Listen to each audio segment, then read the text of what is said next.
Hello students, आज की class में हम लोग एक्सरसाइज 1.3 का सॉल्यूशन करेंगे, उसका हल ज्ञात करते हैं। हम लोग पिछले क्लासेस में इसका थ्योरी पढ़ चुके हैं, आज बस उसका सॉल्यूशन कर लेना है। इसमें पहला क्वेश्चन है, आप सिद्ध कीजिए कि √3 एक अपरिमेय संख्या है। क्या क्वेश्चन है? सिद्ध करें कि √3 एक क्या है बाबू? अपरिमेय संख्या है। यह आपका क्वेश्चन है। मैंने आपको सिद्ध करने का तरीका समझाया है, पिछले क्लासेस में मैंने थ्योरी दिया है। इसको बहुत सिंपल है, कॉन्ट्राडिक्शन मत से, यानी कि इसे उल्टा मानेंगे। क्या मानेंगे? हम हल करते हैं, माना कि √3 एक क्या हुआ उल्टा बाबू? परिमेय संख्या है। मैंने ही पढ़ा, अपरिमेय सिद्ध करना है तो परिमेय मान लिया हमने, बस इसके बराबर हम क्या रखेंगे? P बटा में Q। ओके, जहां P तथा Q का उभयनिष्ठ गुणनखंड कितना है बाबू? हमेशा एक परिमेय संख्या का P बटा Q रूप में उभयनिष्ठ गुणनखंड एक नहीं होगा, तभी उसे सरलतम रूप कहा जाता है। यह समीकरण नंबर 1 हो गया। अब दोनों तरफ वर्क करेंगे, क्योंकि रूट हटाना है, तो क्या लिखेंगे? दोनों तरफ वर्ग करेंगे, वर्ग कर दीजिए। तो √3 का स्क्वायर P बटा Q का स्क्वायर, इसका value 3 P square upon Q square. अब देखिए, Q स्क्वायर ऊपर ले जाएगा तो 3 नीचे आ जाएगा, क्योंकि ये जो भागा है गुना होगा, गुना है तो भागा हो गया। ठीक है, बस बहुत सिंपल है। तो एक भाषा लिखेंगे, चूंकि P स्क्वायर 3 से क्या है बाबू? मैंने पढ़ा था, यदि कोई संख्या किसी संख्या के स्क्वायर को विभाजित करे तो उस संख्या को भी विभाजित करेगा, इसलिए P भी 3 से विभाजित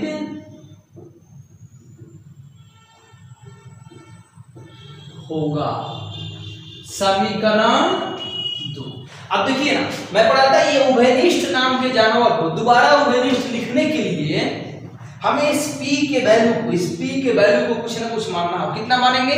3 में कोई एक चर से गुणा करेंगे, अर्थात माना कि P = 3 के Q स्क्वायर का वैल्यू 3 के स्क्वायर बटा 3। देखिए, Q स्क्वायर 9 स्क्वायर 3 कटा दीजिए, Q स्क्वायर 3 स्क्वायर। अब K स्क्वायर अकेले करिएगा सिंगल, तो Q स्क्वायर बटा में 3 बटा में जाएगा। हम यहां भी क्या देख रहे हैं कि चूंकि Q स्क्वायर 3 से क्या है बाबू? विभाजित है, इसलिए Q भी क्या होगा? 3 से विभाजित होगा। अब रुक जाइए, हो तो गया क्वेश्चन हो गया। देखिए, समीकरण 1 में आपका जो गुणनखंड है कितना है? समीकरण 2 में आपका गुणनखंड कितना हो गया? 3। अब 3 में भी 3। आप क्या देख रहे हैं कि यदि हम 2 और 3 को तुलना कर दे, 2 और 3 को, तो उभयनिष्ठ गुणनखंड कितना होगा? 3, जबकि 1 में 1। हमारी मान्यता क्या हो गई? गलत हो गई। बात समझिए फिर से। इस तरह के मैथ्स को सॉल्व करने के बहुत सारा तरीका है। जितना क्वेश्चन है उसे आप उल्टा मानिए, यानी कि अपरिमेय क्वेश्चन है तो आप उसे परिमेय मानिए। क्लियर? नेक्स्ट टाइम आप इसे P बटा Q के रूप में रखेंगे, ठीक है? और आपको पता है कि कोई भी परिमेय संख्या होता है तो उसका गुणनखंड हमेशा 1 होता है। अब देखिए, दोनों तरफ वर्क करेंगे ताकि ये हमारा जो रूट है ये हट जाए। वर्क कर दिया तो रूट हट गया, Q स्क्वायर P स्क्वायर बटा 3। हर बार यही काम करना है आपको, चाहे अंक बदलते रहे। P स्क्वायर 3 से विभाजित है तो P भी 3 से विभाजित, गुणनखंड 3 हो गया। फिर हम P की जगह 3 के क्यों माने हैं? ताकि जो उभयनिष्ठ यहाँ लिखा गया है हम भाषा में उभयनिष्ठ से लिख सके। ठीक है। तो हम 3k 3a 3b 3c p q छोड़ के कुछ भी मान लीजिए आप, और फिर वही वैल्यू आप यहाँ p में रखिए। 3k का स्क्वायर 9k स्क्वायर 3 से भागा कीजिए, 3 बटा में कर दीजिए, यानी q भी अब 3 से विभाजित है। तो चलिए हम आगे भाषा देंगे कि आगे हम क्या लिखेंगे, तुलना करेंगे।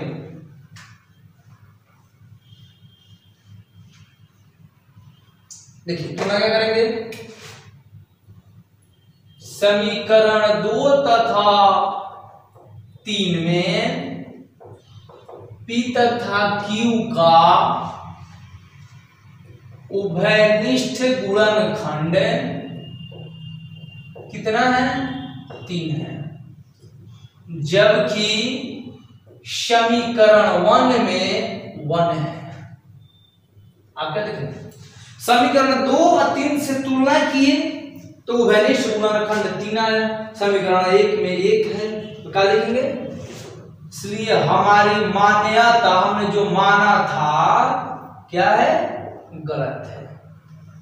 और लास्ट, अतः जिसे हमने अपरिमेय माना है हम उसे परिमेय लिखेंगे, अर्थात √3 जिसे हमने आप परिमेय माना है उसे हम अपरिमेय जस्ट उल्टा लिखेंगे, अर्थात अतः √3 अपरिमेय संख्या है।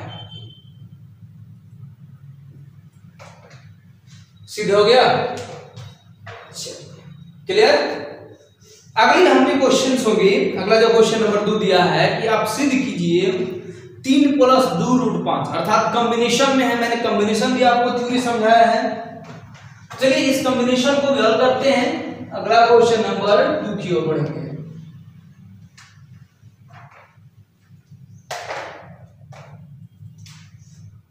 आपको क्वेश्चन नंबर 2 में दिया है सिद्ध कीजिए 3 + 2√5 एक अपरिमेय संख्या है। यहां कॉम्बिनेशन है, आपको घबराना नहीं, कॉम्बिनेशन से कर और ये आसान होता है। कॉम्बिनेशन है तो और काफी आसान होता है, इसको सॉल्व करते हैं। फिर वही काम, माना कि 3 + 2√5 क्या है बाबू, एक परिमेय संख्या है, इसलिए 3 + 2√5 बराबर p बटा में q। 3 + 2√5 वैल्यू p बटा में q।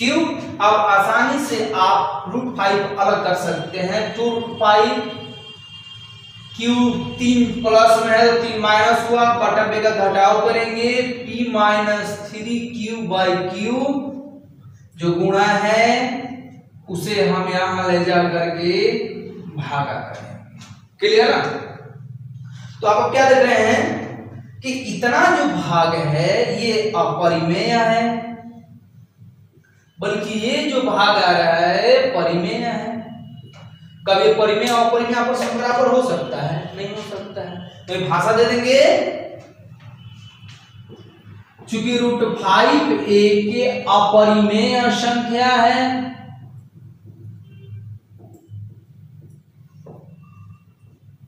जबकि p - 3q/2q एक परिमेय संख्या है। और हमको ये भी पता है कि परिमेय कभी भी अपरिमेय के बराबर नहीं होता है, इसलिए हमारी मान्यता गलत है। अतः 3 + 2√5 क्या है बाबू, अपरिमेय संख्या है। काफी आसान से सिद्ध हो गया। देखिए कितना आसान है, कुछ नहीं करना है, बस इसे आप 2 भागों में बांटिए, p बटा q है, आप यहाँ जो जोड़ है घटाव कीजिए, जो गुणा है उसको भागा कीजिए, ले जाइए। आप देख रहे हैं कि एक भाग अपरिमेय, एक भाग अपरिमेय, परिमेय अपरिमेय कभी आपस में बराबर नहीं हो सकते हैं, तो हमने जो माना है वो गलत है, यानी कि अपरिमेय संख्या है। क्लियर? अब चलिए अगला क्वेश्चन है क्वेश्चन नंबर 3। क्वेश्चन नंबर 3 में आपको 3 क्वेश्चंस हैं, इसमें 3-3 क्वेश्चन बनाना है, तो इसको भी सॉल्व किया जाए। आइए उसको देखते हैं।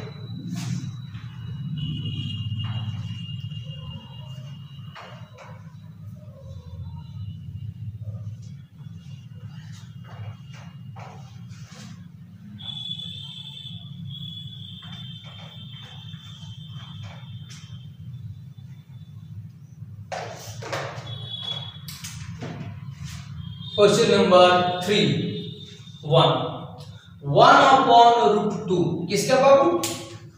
1/√2। हल किया जाए इसको। माना कि 1/√2 एक परिमेय संख्या है, मान लिया हमने, अर्थात हम इसके बराबर में क्या रख सकते हैं? p बटा में।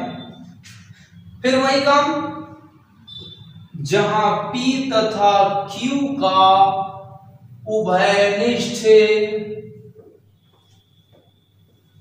गुणनखंड बराबर 1, समीकरण नंबर 1।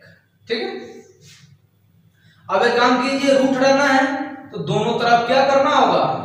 वर्ग करने पर वर्ग कीजिए। 1/√2 का वर्ग कीजिए, p बटा q का भी वर्ग कीजिए। देखिए यहां से क्या होगा? रूट आपका कैंसिल हो गया, यानी कि 1/में p² बटा में q²। अब देखिए ये भागा है तो ऊपर गुणा होगा, q² बटा 2 = p²। आप एक भाषा देंगे, अभी हम लोग भाषा लिखे वहीं लिखेंगे। चूंकि q² 2 से क्या है बाबू? विभाजित है, इसलिए q भी 2 से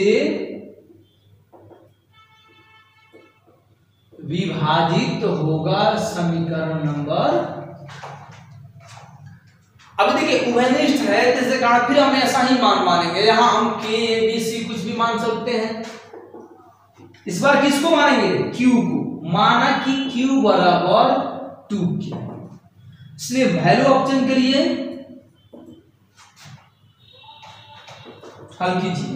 4k² / 2p², घटा दीजिए। 2k² p², आप k² को अलग करिए, p²। यहां फिर हम क्या देख रहे हैं कि चूंकि p² 2 से विभाजित है, इसलिए p भी 2 से क्या होगा बाबू? विभाजित होगा। ये समीकरण नंबर 3।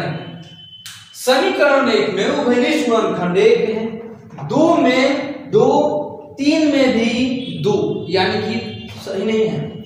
यहां उभयनिष्ठ 2 हुआ, यहां 1 हुआ, इसका मतलब है कि मान्यता हमारी गलत है।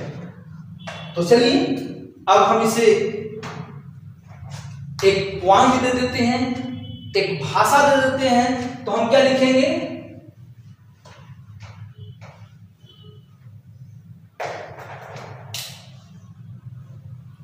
समीकरण 2 तथा 3 में p तथा q का उभयनिष्ठ गुणनखंड कितना है बाबू? 2 है,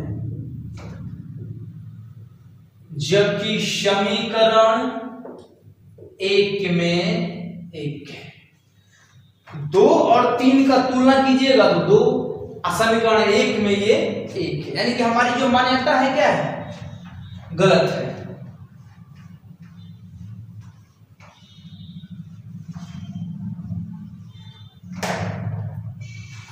इसलिए हमारी मान्यता गलत है। अतः कितना क्वेश्चन? 1/√2 एक क्या है बाबू? अपरिमेय संख्या है।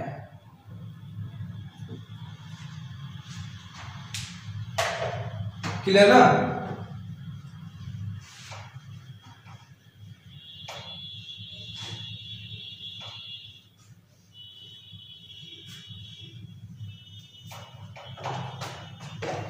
देखिए इस प्रकार से हम जितने भी क्वेश्चन आएंगे हम सभी को आसानी से वर्क कर सकते हैं। ठीक है, चलिए इसका ही और क्वेश्चन नंबर 2 है, क्वेश्चन नंबर 3 है, सब हो ही रहा है तो सबको कर दें कि आप लोगों को कोई दिक्कत ना हो। एग्जाम्पल वगैरह क्वेश्चन आप लोग घर पे कीजिए। देखिए क्वेश्चन नंबर इसका 2 है, 2 नंबर क्वेश्चन कितना है 7√5। 7√5 चलिए इसको मानिए, इसको वही हल करना है। हल माना कि 7√5 एक क्या है बाबू परिमेय संख्या है।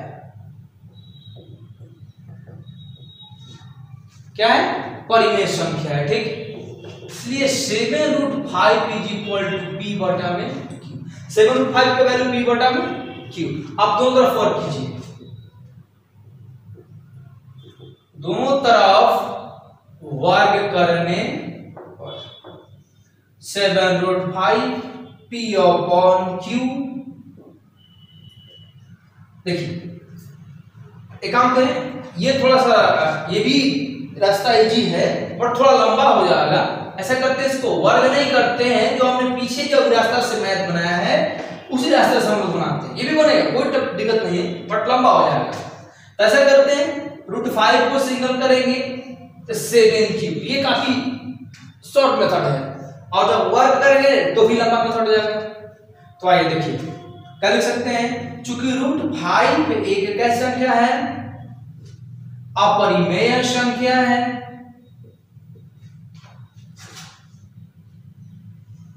जबकि P/7Q क्या है एक परिमेय संख्या है।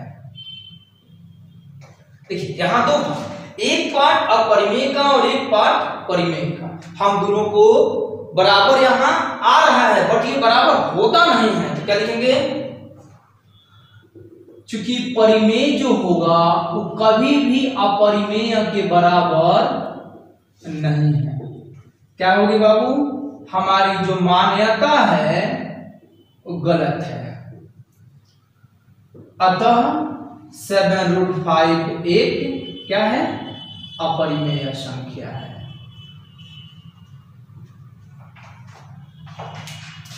क्लियर ना, 7√5 क्या होगी अपरिमेय संख्या। चलिए एक लास्ट इसका क्वेश्चन बचा हुआ है, क्वेश्चन नंबर 3 जो कि है 6 + √2।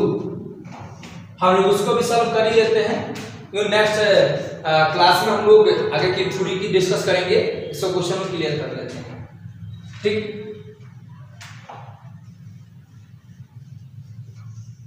बस सिंगल 2 ही टाइप से इसको बनाइएगा, बेहतर बनेगा, कोई दिक्कत नहीं है। कितना भी क्वेश्चन आएगा आप लोगों का बोर्ड का, कहीं कोई प्रॉब्लम नहीं होगा।